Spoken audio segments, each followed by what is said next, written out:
Good morning, everyone. My name is Sebastian Leitner, Director of Global Partnerships at Cloudbeds.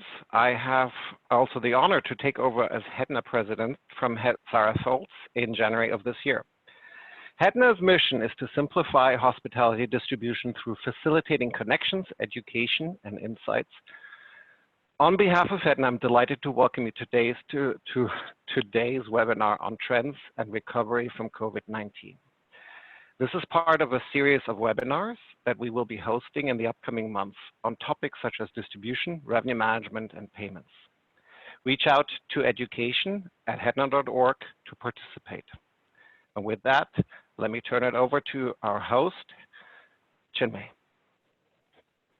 Thank you, Sebastian. Good morning, good afternoon, good evening, everyone. I'm going to start sharing my screen, so just bear with me and then we'll take it away.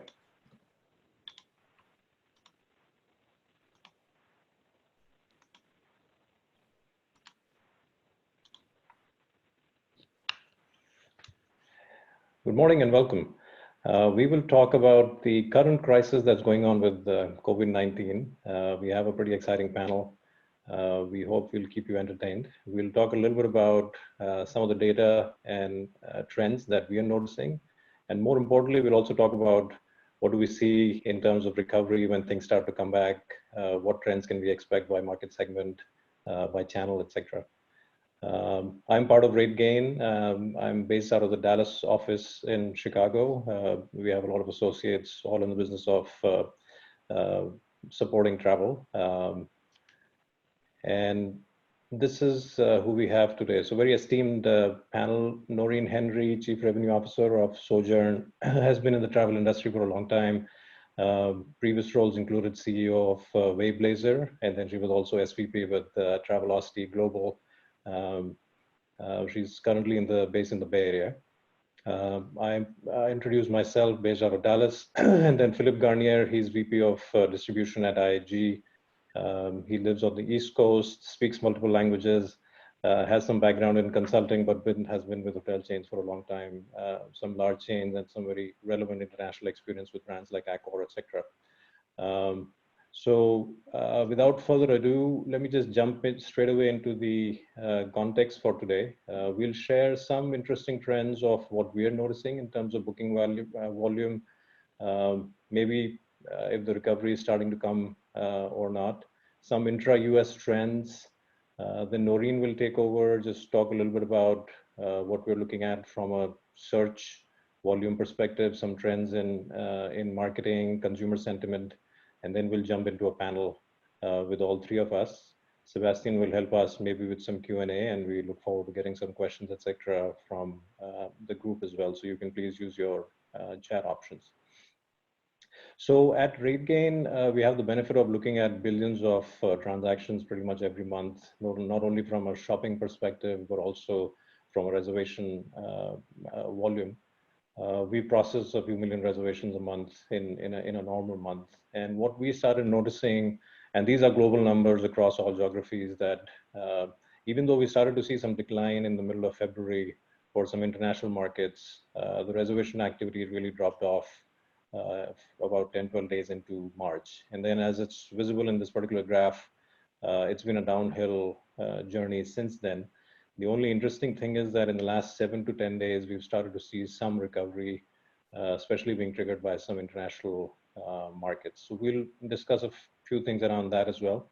But this just gives you just the overall trend and the 7-day average in that dotted line on net reservations. The interesting thing is that the amount of cancellations have started to slow down. And also thanks to some flex cancellation policies by a lot of travel providers, we've seen some increased search and booking activity, which is very encouraging.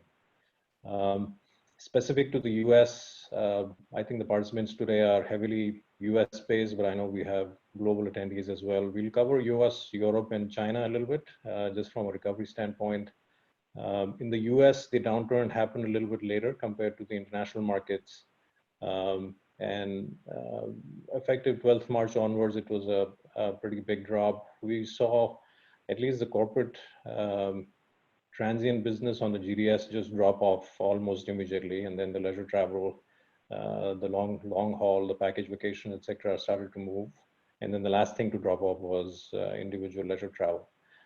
We also feel that the recovery might happen in a similar trend, but I know our panelists will share some point of views there as well. Europe was a mixed bag. This is all RateGain data where we broke it down by different countries. This will be a lot to consume, and all these slides will be available to all of you. But I think what happened in Italy had a ripple effect in pretty much all of Western Europe, and we were able to see a pretty big drop starting from Jan and Feb, but obviously a steep decline in March. In terms of the booking activity in China, this obviously happened a lot earlier. By middle of January, third week of January, it started to drop off. We don't do a lot of volume out of China. We work with a lot of connectivity partners there. But what was interesting to see was that the recovery phase started around mid-March. And even though it's coming from a small base, I think at this point we feel that China has started to see some recovery signs post about 10 to 11 weeks into crisis. So this timing is important because even if you look at the historic crisis of SARS, etc., and I think Noreen is going to talk about that as well. We saw a few months of travel. It took a few months for travel to come back. But at least we think that at least in the United States, the bottom of that curve should be coming in the next 4 to 5 weeks, unless something changes drastically. One interesting thing that we saw within the US was that the typical commercial hubs and business hubs, if you see the biggest cities in terms of volume of activities, it could be leisure or it could be commercial. So the top 15 cities on the right-hand side is what we saw in the first few days of April. And there was a significant move to some smaller cities and state capitals. And when we look at the kind of business that's getting booked, it's a lot of FEMA-related, pharma, medical, as well as some of the opaque partners like Hotwire and Hotel Tonight, etc. There is still a decent amount of activity. So the good news is that we're still seeing a few thousand reservations every day just for US. And I think so at least there is a lifeline there. And like I was saying, everybody in the travel business is eternally optimistic. And at least now we are seeing that run rate seems to be improving a little bit. So hopefully in the next few weeks, we start to see the bottom of that curve. The other interesting thing is that everybody's been tracking the COVID-19 new cases by country. And at least in the US, looks like the worst might be nearly over. Nobody's an expert, but we are hoping that New York was pretty bad hit. And if we start to see some recovery there, at least looks like the new cases, this data is as of yesterday, it's starting to slow down, and maybe New York might be the first market to lead the recovery for the US, which will be good. And as you can see in some of the other countries, I think things have started to slow down, at least from a new case perspective. Some of the fatalities, etc., will continue because there is a lag time there, which is unfortunate, but we'll take any good news that we can get. This slide just talks about the commercial flight activity, which is most of private jets as well as commercial planes, including cargo. And even with this chart, we see that early April, we've started to see some flattening of that curve. So in general, pretty much all this data points to some slowing down in terms of the decline. And then I just wanted to end my data set. And like I said, these slides will be available to you, and we have a lot of resources available otherwise as well. Is the comparison with China is relatively important because that's where the crisis started, and we're keeping a pretty close eye on how does business start to come back in China, because then we can run those parallel simulations for Europe as well as for US. And looking at this, it seems that at least China is well on the way to recovery, at least led by domestic travel. And we are hoping that US follows suit in another 4 to 6 weeks if the current trends continue in a similar scenario. So I don't want to portray an overly optimistic view, but we just wanted to put some data points across on at least what we are noticing from our vantage point.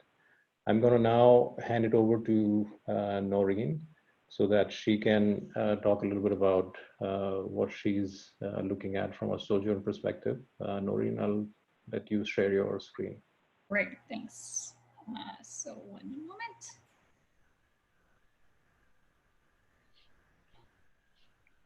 All right, so hopefully that is working. So thank you, Chinmai, appreciate it. And I really appreciate the opportunity to be able to connect with the HEDNA team again. So it's great to get a chance to interact with all of you. For those of you who have not yet met, I'm the Chief Revenue Officer for Sojern. As mentioned, I've been in the travel industry many, many years and have had the good fortune to interact with so many of you. Let me tell you just a second about, let me see if I can get this to work. Sorry, one second. Let me tell you a little bit about Sojern in case you're not familiar with us. So Sojern is a travel marketing company that's built on very deep, rich data. So we work with nearly 100 travel data partners. And from that, we are able to see 6.2 billion partner searches. So these are data partners like major airlines, major hotels, OTAs, as well as regional players. So we're able to get a plethora of search data across the world. From that data, we build very targeted travel audiences that help the brands that we work with target travelers that are coming to their destinations. And we target them through various different marketing channels. So think of Instagram, Facebook, SEM, Meta, more recently CTV, as everybody is at home watching their televisions and waiting to be inspired about travel, that they'll eventually start to book with us. So ultimately what we do with this is our goal is to drive direct bookings. So drive those consumers to the website so that they can book direct with all of you. Now, our customers from a HEDNA perspective include major hotel brands as well as individual hotel properties. Our models are marketing related, as well as at the hotel property level, we also offer a commission model. So hotels only pay us for bookings that are consumed from marketing that we are able to drive to their website that results in an actual booking. So the other beauty of our data is that we are able to analyze it and see trends about shopping and booking behavior that we are sharing with our customers, and I'll be sharing with you, that gives us some insights in what's going on with this current situation. So I'm going to walk you through a bit of the data. First, what has happened in the past? So all of us have seen this wonderful V curve from SARS where, yes, there was an immediate impact whenever the virus happened, but there was a pretty quick rebound. And so everybody's asking, are we going to rebound like we did during SARS? Lots of questions. It's definitely a different situation than SARS, and it's much more impactful. But here's what we are seeing. So this is a little similar to what Chinmai presented, but this is flight data. So this is flight search data that we have access to. And I've got it broken it down by the different regions. So what is happening in China, what's happening in APAC, Europe, Latin America, and US. My data to China is external, so I don't have domestic data. So this is international travel. So you will see, of course, China was impacted first. There's the big drop off. Then interestingly enough, there's an uptick in the early March timeframe, and then it drops back down again. What's really going on there is this is when China was about to close their borders and everybody was coming back home. You won't see in the next slide a corresponding jump in hotel bookings for the international travel because people were going back to their houses. When you look at the other regions, you see similar types of activity. APAC region followed. They were the next area to be impacted. And of course, there's been this downward trend from there. Europe was doing better up until until about mid-February, whenever SARS started to impact over there. There was the first death in Italy, and then again, you start to see the drop off. Now, what's interesting is in the US and Latin America in early March, you saw a bit of an uptick. Really what that was is people were getting ready for spring break. They were canceling trips that they had for Europe and rebooking them to America and Mexico. And then of course, whenever US got locked down, then there was the big drop off. Now that's it from a flight perspective. This next slide is hotels. And so you see very similar trends as flights. So we look a lot at the flight data to go, what do we think is going to be happening on the hotel side? A few things that are a little bit different, as I mentioned before. From a China perspective, once it dropped off, it has stayed relatively flat. You don't see that same uptick. And again, that was because this is international data that I have going into China. But similarly, the same types of trends happened elsewhere. Now, are there early signs of life? So Chinmai started to indicate this when he looks at China. I don't have domestic data on China, so we looked at a couple other different sources. So one is information that CIGI is reporting. So end of February, you start to see bookings start to increase in China based on their data. If you look at STR data, they too indicate that mainland China occupancy is increasing. And so it has been increasing in March versus what it was in February. And about now 90% of the hotels in mainland China have reopened. Yesterday, Marriott reported some of their results, and they too are starting to see some early signs of recovery. Occupancy rose to about 20% in the first week of April. There was a holiday that first weekend. And so they even reported that 20 of their hotels in the leisure market had 60% or better occupancy, and actually 8 of them sold out. Sold out, that's not a word we've heard in a while. So it's great to see that some of this leisure market is returning into China. Sorry, hang on. Other data trends that we're seeing. So a lot of talk is around what's going to recover first. Is it going to be domestic travel? Will it be drive markets? Based on our search information, that does confirm what the consumers are shopping for.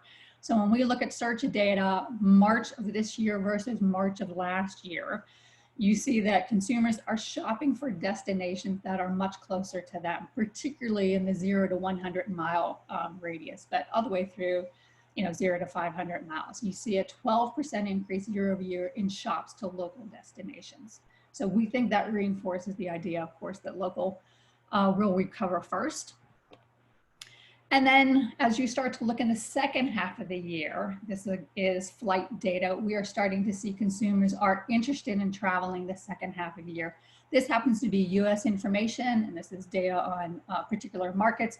We're seeing the same trend globally, that second half of the year, early 2021, consumers are shopping, they are booking, they are starting to expect that they're going to be back traveling again.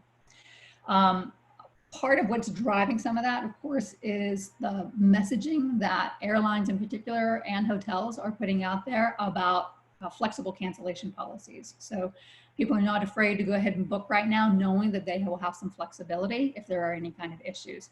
And the other thing we are seeing is I think millennials are going to be ones who help us recover. I don't know if any of you who have millennial children, but I do. I have 2 sons. And last week I got the call saying, hey, Mom, can we go to New Zealand for Christmas because there's great fairs going on. These guys are shopping those fairs and getting ready to book. They want to come back and travel. So I definitely think that we will see some of that leading, some of the leisure travel coming back. And then the last slide I wanted to share with you is there are brands that are out there marketing today. And so what is the messaging that they are sharing? So these are a number of brands that work with us. Some of the tourism brands are really about featuring dreaming and inspiration. So they know consumers are on their couch, they know they want to travel, so they're inspiring. Can't travel today, but hey, think of us whenever you're ready to and start making your plans. From a hotel perspective, I see 2 different types of messaging going on. So it's been reported, and information from our customers also tells us that the extended stay type of brands are weathering the storm better than other hotel brands. And so you're seeing Extended Stay America as one of our customers, and their messaging is very much, hey, we are open and we've got great rates, and so continue to book with us. Brands like Auberge, who recently started their campaigns with us, is more about, hey, we know you're planning travel, we want to inspire you to travel, but we're going to make sure it's worry-free for you. So book with us. Cancellations are going to be easy. They're also offering different types of credits, so they're encouraging people to book now to travel later. So you're seeing both of those kinds of messages going on. So I thought that would help set up some of the questions as we go forward. Chinmai, I think it goes back to you. Should I stop sharing at this point and you'll take over? Yes, thank you. I'll take it from here. Now, if I can just figure out how to stop sharing. Hold on. There we go. There you go. Okay, just 1 second.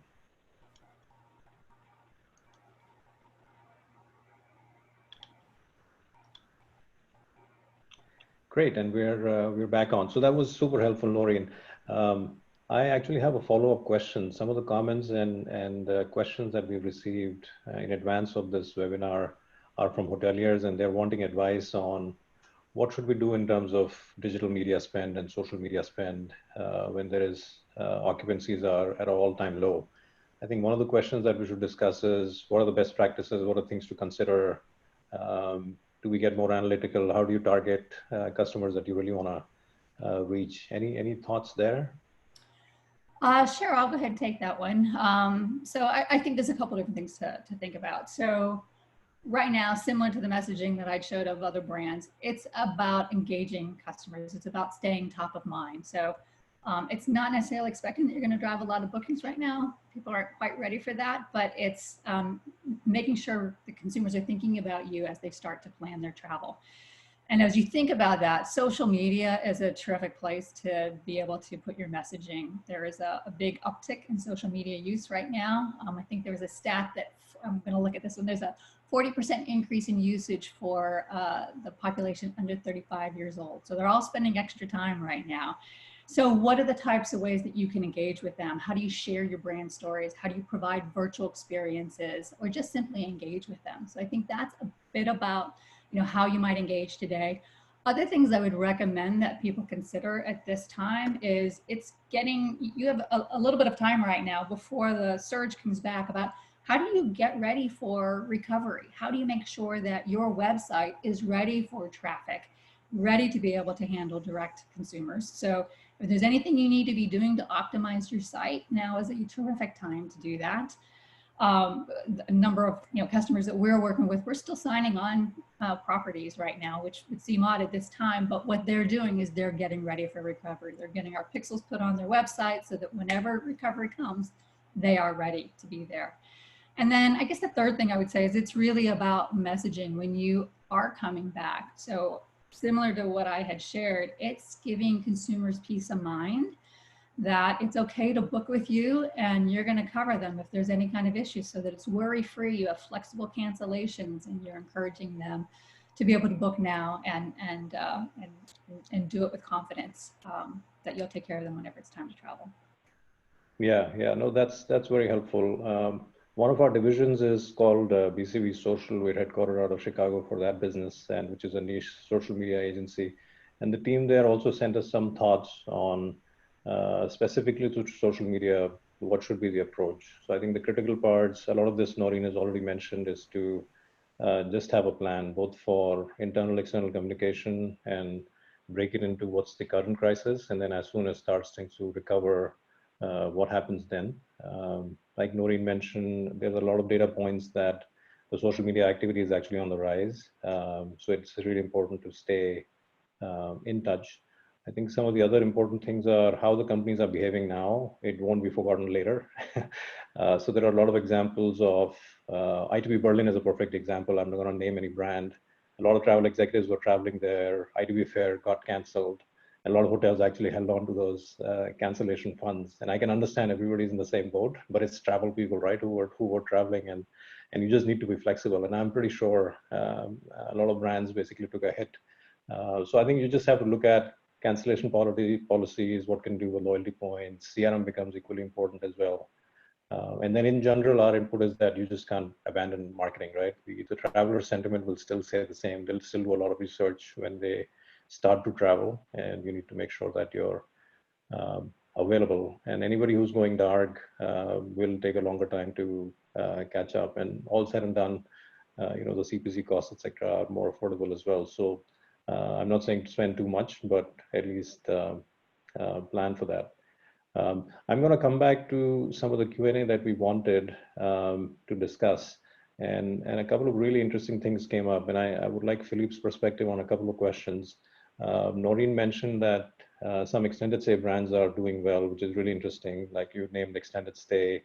I was speaking to the CEO of In-Town and Uptown Suites as well, and they're running a very decent occupancy given the current state. I think the collections is another issue, but at least there is activity there. We see some trend that alternate lodging or vacation rentals might become important currently or going forward. So let me pose this question to Philippe. What are your thoughts as we come out of recovery? Do you see any trends becoming stronger in alternate lodging, or within IHG also you have multiple brands?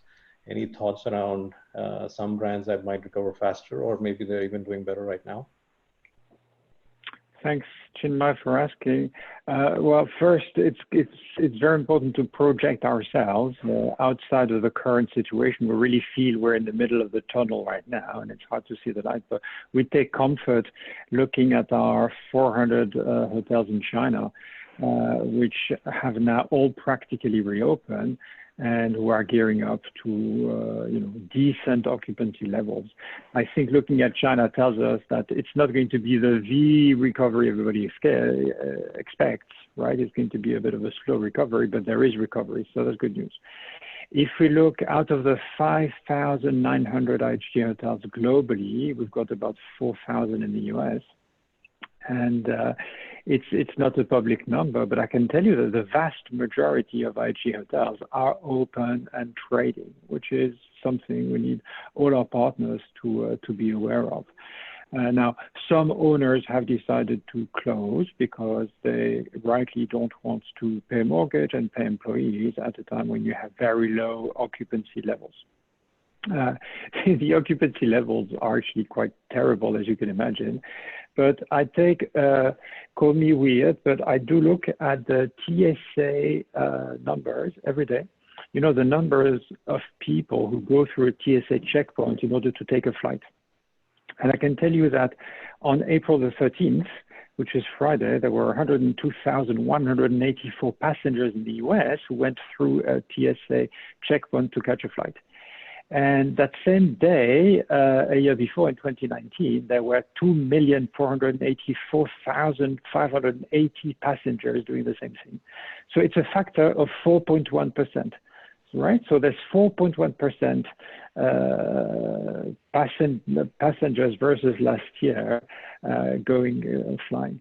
And so if we say overall, I don't know, if I was to take a guess and say that the hotel industry at the moment in the US is about 20% occupancy, nobody can run a hotel profitably at 20% occupancy, and nobody can run a hotel chain profitably at 20% occupancy, but it's not 4%. And the last point to answer the question is that we do have two long-stay brands, Staybridge Suites and Candlewood Suites, who are doing markedly better than all the other brands. And I think that's explained by the fact that you have a number of people who travel, be they truckers, medical professionals who are being sent to another city, even medical professionals who choose to stay in a city, and because they are saving lives on a daily basis, they basically want to abstain themselves and take distance from their families, and that's why they check in a hotel. So I guess to finish the point, it's really hard to project yourself beyond the tunnel when you're in the middle of the tunnel. But as far as we're concerned, we think we've fairly close to hit the bottom, where in the last few weeks the cancellations were much stronger than the bookings. And so we think we hope we've hit the bottom. Yeah, no, those are some really good, valid points.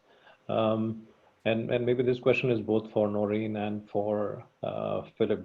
At least in terms of the recovery, and we were having this discussion in our pre-webinar chat, which segments or channels do you think will start to come back sooner versus the other ones? For the hotelier audience, what should they look for? When you say, well, so I'll answer the way I think the answer, and then you can correct me. So I think what's going to come back first is going to be local travel.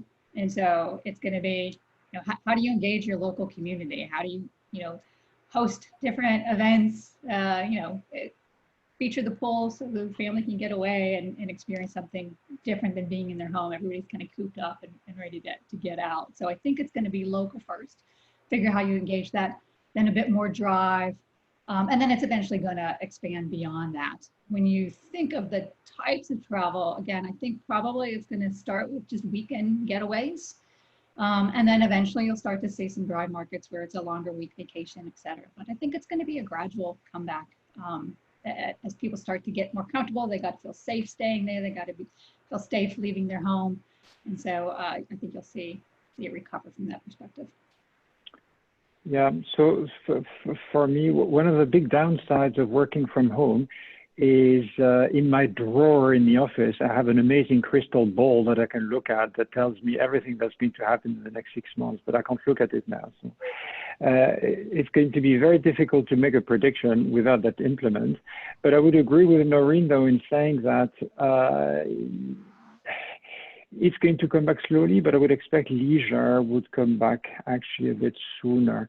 One of the downsides or upsides, right? We're all learning to work differently, right? So even myself, like a minute ago, I lost video, I had to dial back in the background. It's kind of clunky, it's unwieldy. I do prefer, we're in the people's business, and I do prefer face-to-face conversations, but we've been working for a month from our homes, and it's not like everything stopped. We are able to do things. So I do think that this will have an impact on corporate travel, and that we should not expect corporate travel to magically come back to where it was.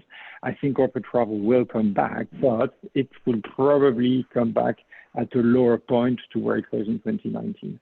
The same applies for leisure, of course, but I do think that thankfully the majority of people who still have jobs after being locked up in their homes for a month will have some aspirations to get out and travel, and they may not fly, but just like Noreen was saying, the notion of a staycation, staying in the same county, city, state, and visiting a hotel is something we're hoping on. Yeah, talking further about the different channels of coming back, like we've been debating this internally about this business come back first versus leisure. And, you know, I do think a lot of companies, you know, are not unlike us, where we've cut travel budgets. Like you've had to cut discretionary spend. And so, again, we've learned how do we connect with people virtually that we didn't necessarily do before. And while of course we all want face-to-face, I think that, you know, it's going to take a bit before corporate comes back, and particularly in the meeting space when there's so many people all together. I think it's going to be a bit before that happens. And again, people stir crazy, so they'll at least first thing they're going to do is get out with their spouse or their kids, or maybe a break from their kids. Anyway. Yes, can't wait for the kids to go to school. Right. Yeah. So I think our data points and discussions with industry executives say exactly the same thing, that local leisure might come back sooner, followed by corporate transient, and then anything like MICE or convention related, those big conventions like Oracle, etc. I mean, they'll take time for coming back. The fuel prices are under control. I think the local drive markets will pretty much do well. I think Noreen pointed that in one of the charts as well, that 0 to 100 miles drive distance, the searches have been going up. So I'm pretty sure there is pent-up demand. But that leads us to another question for corporate travel to come back. And to Philippe, your point that the consumer behavior is changing. Right now, people have understood that you can actually get a lot of work done without traveling. So from a corporate travel perspective and from a hotel chain point of view, I mean, do you think that there will be an increased requirement for health or sanitary attributes in search, that duty of care by travel management companies, etc.? I mean, what do you think is going to change, and what should hoteliers keep in mind? So it's something we've done already at IHG in terms of beefing up the cleaning procedures, and so, you know, for the majority of hotels that do operate, that creates an additional complexity. But it's absolutely important to keep travelers peace of mind that it's safe to travel in a hotel. On that point, it's kind of worth mentioning that operationally, operating a hotel with low occupancy levels is kind of tricky, and especially looking at the social distancing. How do you operate food and beverage outlets? How do you serve breakfasts? The point I'm trying to make is that even when things come back, not everything will come back as it was before. One of the first things we've done is to offer our owners a bit of a relaxation on the brand standards. For the short term, it's kind of understood that you cannot operate. If you stay at a Holiday Inn Express, for example, you expect to have a beautiful cinnamon bun for breakfast, and they're great. But if for some reason you have supply issues, it's fine. You're not going to lose your flag just because the cinnamon buns were missing for a couple of days. And then things like, how do you dimension your breakfast rooms if you want to keep social distancing? That is probably not going to go away immediately. And hotel operations will have to take these factors into account, I think, for the midterm. I would think too, when you think of shared food space like buffets and things like that, I would assume that you're rethinking that aspect too about how do you modify again for safety so people feel comfortable. Yeah, no, those are great points. At least personally for me, I think as long as there's hash brown on the breakfast buffet, I'm in.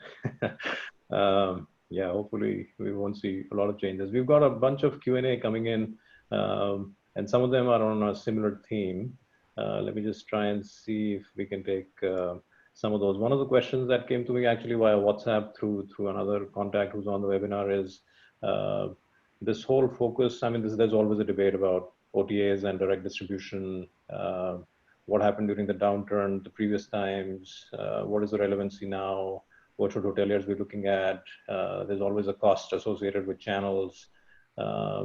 So given that we're coming out hopefully soon of the worst crisis that most of us have seen in our careers, any thoughts both from Philippe and Noreen? And Noreen has a good point of view as well because she ran Travelocity for quite some time. So it'll be interesting to hear her perspective. But Philippe, why don't you go first?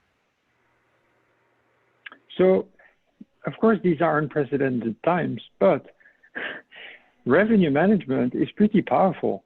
Revenue management means that as your occupancy builds up, you can adjust your prices and you can close the channels that attract the highest cost. So actually, even though what we're living through now is very unprecedented, the revenue management rules, in my opinion, don't change and should not change. So to answer the question, let's say you're at 10% occupancy, what you need to get back to is a high occupancy level. And so at that point, you want to leave all your channels open to get you back to a reasonable occupancy level that will then give you the confidence to yield your business, which will mean you will increase your rates or restrict availability on those channels that attract a higher cost of sale.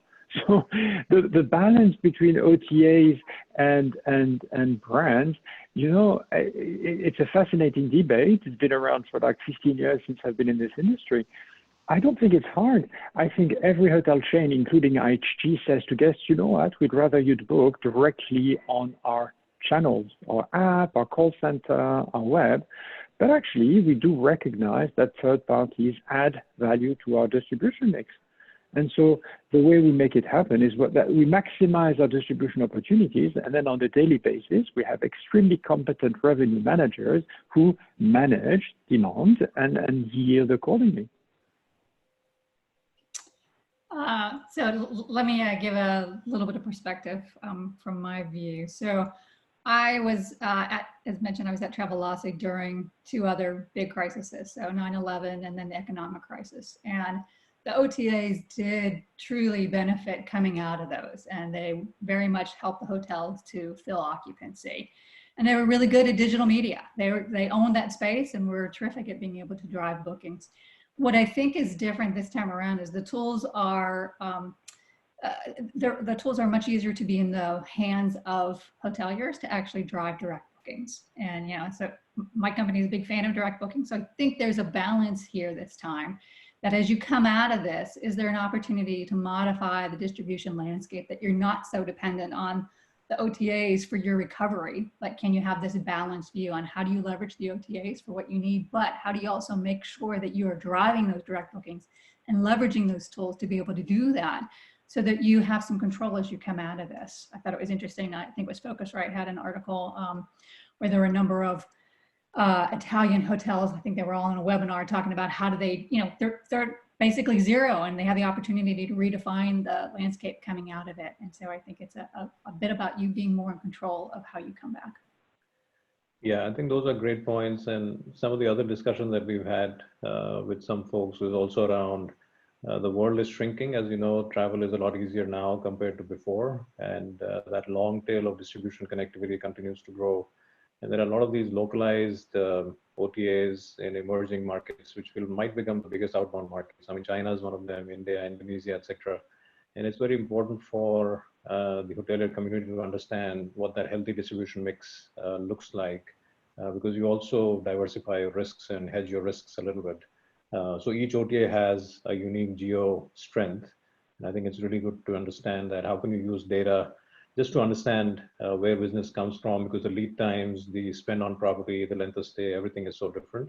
So the more data and analytics you have to drive those type of decisions, I think the better it is. I understand right now we're in survival mode, but definitely things to keep in mind as the recovery starts. I'm going to jump into a really good question that Vinny's asked to all the panelists. I should have thought of this question actually. So well done, Vinny. So twofold. One is based on the search data, any details on demographics, average median income, what kind of star class is being searched, length of stay, trips, etc. So maybe that can be for Noreen. And the other one is more for Philippe. As travel providers start to offer fully flexible rates and better cancellation policies, is that what is the result? Do you see more reservations? Will this really be incremental revenue, or it might be a wash? So it'll be good to get your perspective. Yes, I don't have specific data on the demographics. I mean, generally, we've been seeing searching going on across the board for different types of properties, whether it's high end or low end. There has been in the immediate searches in the shorter time frame. It's much more about economy and local extended stay type brands. But as people start planning further out, we're continuing to see luxury travel work. We're continuing to see mid brands, family vacations, etc. There's probably a bit more of a propensity for some solo travel that we're seeing coming out of the data. And I think some of that's probably related to millennials as well. But other than that, we are seeing all sectors having some searching and booking going on. So as far as flexibility is concerned, I think IHG was the first major chain that tweaked its cancellation policy, which was, I think, a great message for IHG's loyal customers, members of IHG Rewards Club. But incidentally, it was very much appreciated by our OTA partners, simply because they were fielding very high levels of calls to their call centers. And so by being able to reflect the IHG more flexible cancellation policy that enabled those guests to cancel or rebook online, thus helping them reduce the amount of load on the call centers. So that's that. As we kind of talked about before, hopefully we've gone through the most horrible weeks where the pace of cancellations was much higher than that of bookings.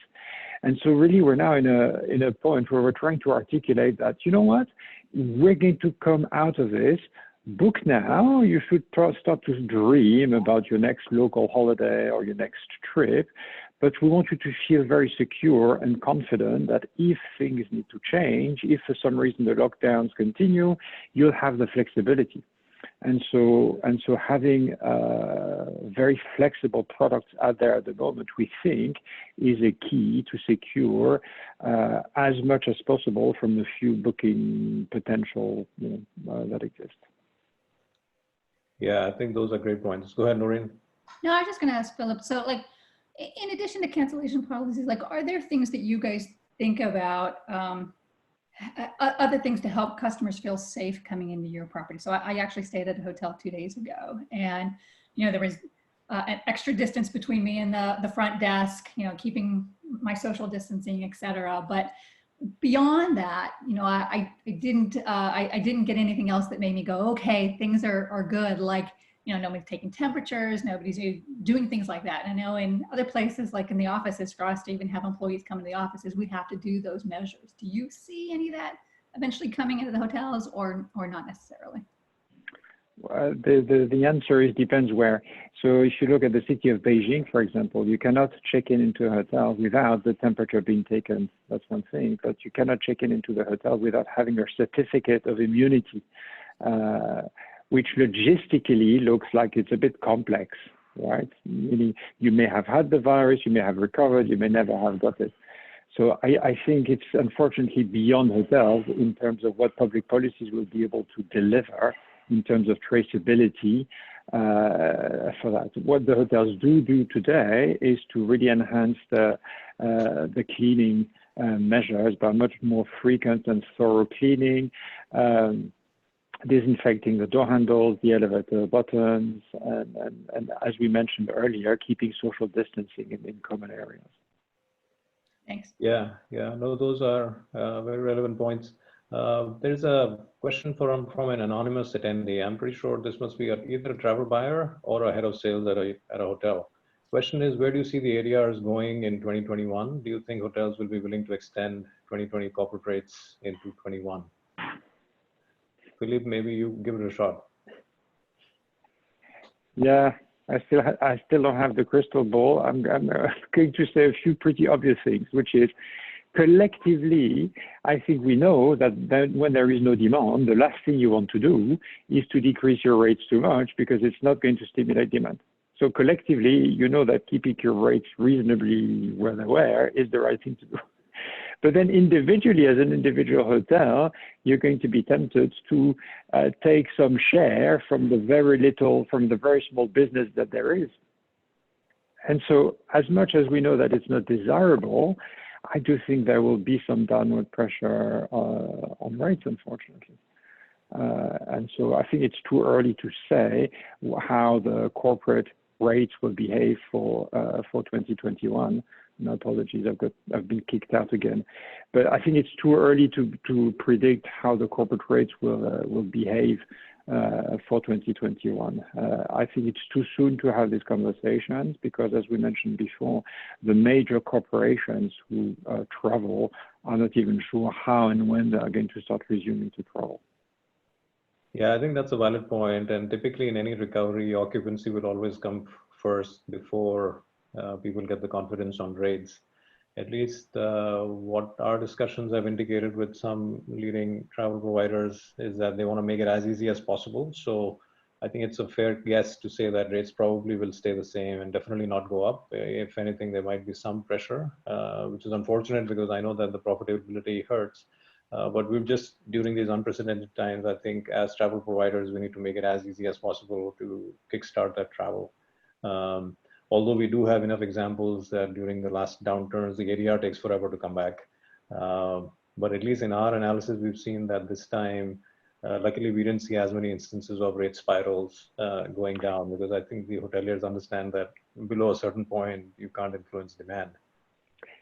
And one more thing is not to paint a gloomy picture, but one of the things we've seen from last summer is for the first time in 10 years, the pace of construction versus the pace of demand has started to invert, meaning there's now more supply than, well, there was already, as of last summer, more supply than demand, which in itself tends to put a downward pressure on prices.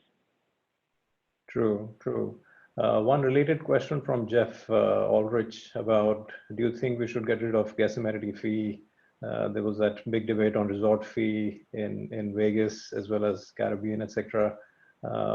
Philippe, anything that you can share? I know you might not be able to comment from a chain perspective, but just personal thoughts, and maybe Noreen can pitch in as well. Can I pass on this one?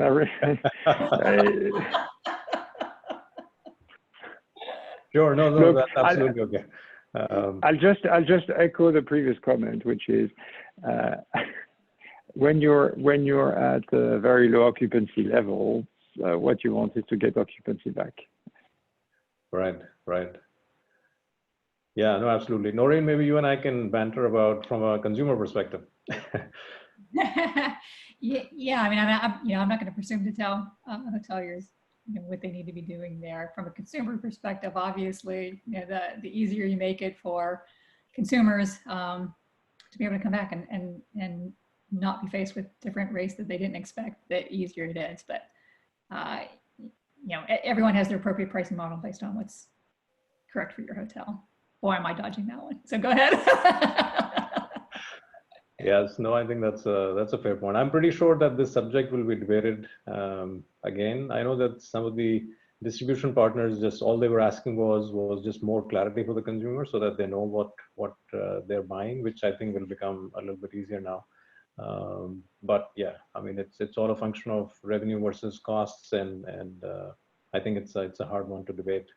Yeah, I think you're right. Transparency is the key. As long as the consumer understands what they're purchasing up front, and you're clear, then you've got their trust. Yeah, yeah. One question came up specific to health and wellness, and any thoughts on the growth of alternate lodging? I think if local travel with families continues to increase, does that mean that some demand might shift from hotels to alternate lodging? So that could be one point of view, and the other one is just about health and wellness, things like filtration programs in the room, and things like that. So any thoughts on both these points? I would reply first by reminding everybody about the power of brands. Because we have brands and we know them, we sometimes take them for granted. I still don't have the crystal ball, but I actually wouldn't be shocked if we saw that the requirement for enhanced hygiene would actually play in the favor of brands, simply because of what I mentioned before, which is that brands, even though we're currently relaxing some brand standards, brands will be able to continue articulating consistency in customer experience. And so if we're saying that hotels will provide enhanced cleaning, disinfection, and so on, we'll do it. I don't see how alternative providers who rely on completely independent homeowners could even come close to offering that type of reassurance. So I appreciate that perspective and agree. Like, you've got the ability to control the environment and make people feel safe and comfortable, that health and safety is paramount versus someone going to a home. But the flip side of that also says, hey, if I go to a home, I'm not worried about social distancing. I've got my plan. We're in one place. I'm not interacting with a bunch of other people in lobbies and restaurants and things like that. So I think it will be interesting to see how the alternate lodging get in front of the safety message. And, do they give people assurances that, hey, we're for sure this is clean and it's safe and so forth, and then try to attract people from that perspective. Yeah, no, I agree. Those are very good points. We are nearly up on the hour. So before I close, Noreen and Philippe, any thoughts on the next big trend in the next 6 to 12 months, anything that we might not have covered? And then I'll just request Sebastian to close so we wrap up on time. Over to you, Philippe. Well, this one is different. Things will come back. There will still be a hotel business, of course, but this particular crisis, I think, will have long-lasting impacts. I wish I knew which, but I think we have to be ready operationally, commercially, and financially to see our business model evolve much quicker than before the crisis. I would agree. I mean, this has hit this industry harder and deeper than any kind of crisis we've had before. And I appreciate that it's really difficult, even just in survival mode. A lot of us are in survival mode right now and going, how do I just get to the other side of this so that we can start to come out? And so I empathize with all of you. I think it's really going to be about all of us being in this together. How do we collaborate? How do we help inspire consumers that it's safe and really give them reassurances so that it does come back? And then we can, travel is inspirational. Travel is something everybody wants to aspire to. So travel will come back. It's just at what pace and how do we make people feel comfortable about coming back? But anyway, I appreciate the opportunity to interact here. So thank you. Yes, yes. No, I think exactly the same sentiments. I think it's a versatile industry, and we are always optimistic for things to come back. So the better we prepare, I think the better we will be.